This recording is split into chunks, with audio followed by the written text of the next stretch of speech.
안녕하세요. 김태훈의 현명한 투자자 방송 시작하겠습니다. 오늘은 대화제약에 대해서 말씀을 드리겠는데요. 이 대화제약은 매출액 1000억 정도 되는 실제 약을 만들어서 판매하고 있는 업체이면서 또 한편으로 이 여러 가지 최근 시장에서 화제가 되고 있는 천연물 유래 치매 치료제나 아니면 비만 치료제 같은 것들을 연구 개발하고 있는 회사이기도 합니다. 자, 지금 이 회사가 이 천연물 치료제, 치매 치료제 DHP1401에 대해서 임상 2상을 국내에서 마무리했고, 올 하반기에 임상 3상을 IND 할 예정이라고 해서 이 치매 치료제에 대해서 굉장히 시장에서 관심이 많았습니다. 이게 천연물 소재이기 때문에 안정성도 또 뛰어나고, 이 치매 치료제에 대해서는 최근 들어서 미국 FDA도 이제 처음으로 승인을 해주는 등 이 전 세계적인 선진국을 중심으로 노인 국가들은 관심이 많은 그런 질환이기도 합니다. 근데 요번에 시장에서 오늘 대화제약을 상한가까지 밀어 올린 것은 리포락셀이라는 세계 최초의 경구용 항암제, 이게 이제 중국 기업의 라이센스 아웃이 돼가지고 중국 기업이 요번에 중국 내 사용 승인을 이제 중국 관계당국에 신청을 해놓은 상태입니다.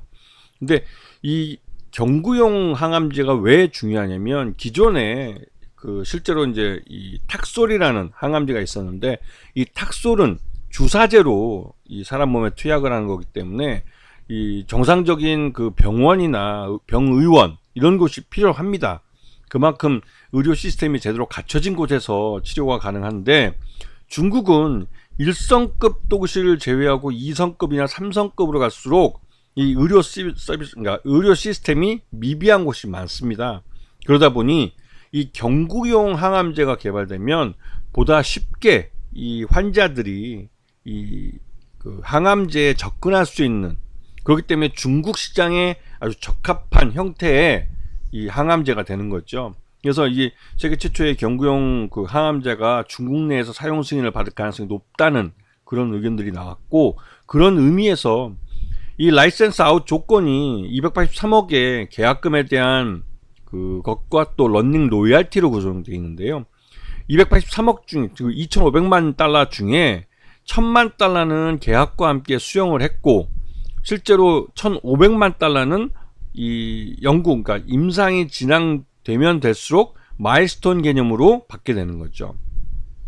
그리고 이 런닝 로열티는 그 이후에 이 약이 이제 사용 승인을 받고 실제로 매출이 발생했을 때 그 매출 발생한 거에 몇 프로를 이 대화제약이 자기네 매출로 가져갈 수 있는 권리를 말합니다.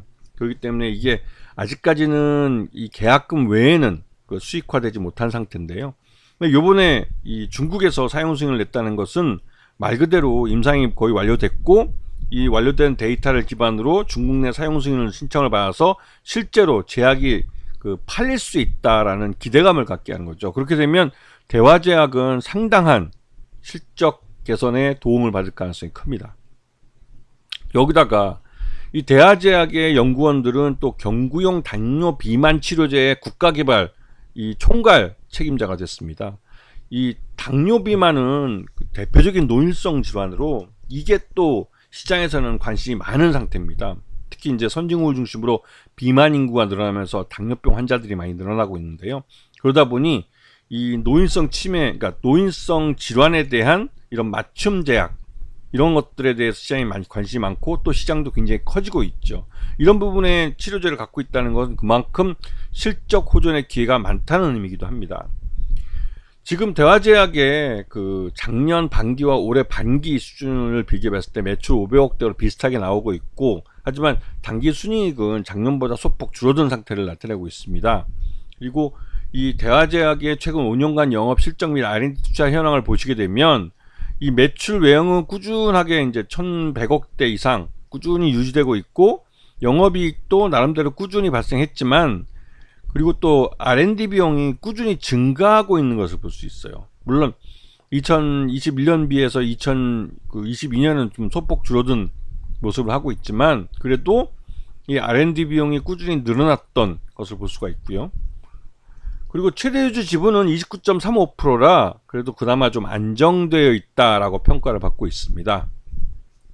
자, 대화제약이 이제 경구용 항암제를 갖고 중국 사용 승인에 대한 기대감으로 오늘 장중 상한가를 쳤죠. 하지만 그 이후에는 차익 실현 매물이 나오면서 일부 상한가에서 밀려서 끝났습니다. 밀려서 거래되고 있습니다. 근데 이렇게 된 것은 이 경구용 항암제가 이제 이 계약금에 대해서 이제 마일스톤이 거의 완료됐고, 그래서 나머지 이제 1,500만 불의 달러가 이제 유입이 될 거고요. 그리고 이제 실제로 승인을 받고 중국 내에서 처방이 되면서 중국에 판매되는 건 아마 올 하반기 내지는 내년쯤 돼야 수익이 잡히기 때문에 아직까지는 시간이 좀 있는 걸로 생각이 되고, 또 단기간에 너무 급등한 측면이 있습니다. 그럼 당연히 차익 실현 매물이 나오죠. 지금 3개월 동안 흘러내린 주가를 오늘 하루에 다 회복해 버렸기 때문에 단기적으로 그 매물이 많이 나올 가능성이 큽니다. 근데 이런 매물들을 고가에서 다 받아낼 경우에는 이런 상승세가 좀 더 갈 수가 있다는 거죠. 왜냐면 그만큼 유통 가능 주식수가 많이 줄어들었기 때문에. 대화제약은 지금 앞에서 여러 가지 설명드렸지만 이 파이프라인 자체가 그 시장에서 핫한 아이템들을 많이 갖고 있기 때문에 말 그대로 주가가 재평가되고 있다고 해도 과언이 아닌 종목이 됩니다.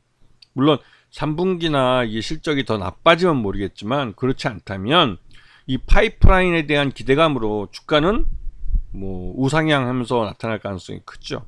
근데 그런 부분 때문에도 이 대화제약 같이 이 파이프라인을 제약사들은 잘 봐주셔야 됩니다. 이 한 방이 있는 그런 제약사들이기 때문에 이 실제로 이 임상의 단계가 어떻게 되는지, 또 라이센스 아웃을 했는지 안 했는지에 대한 평가가 필요한 것이 이제 바이오와 제약주들이죠. 시장이 약세를 나타낼 때는 이 바이오와 제약주가 경기 방어주 성격이 있기 때문에 항상 도피처가 될 수 있다는 사실을 기억해 두셔야 됩니다. 아시겠죠? 자, 오늘 방송 여기서 마치겠습니다. 감사합니다.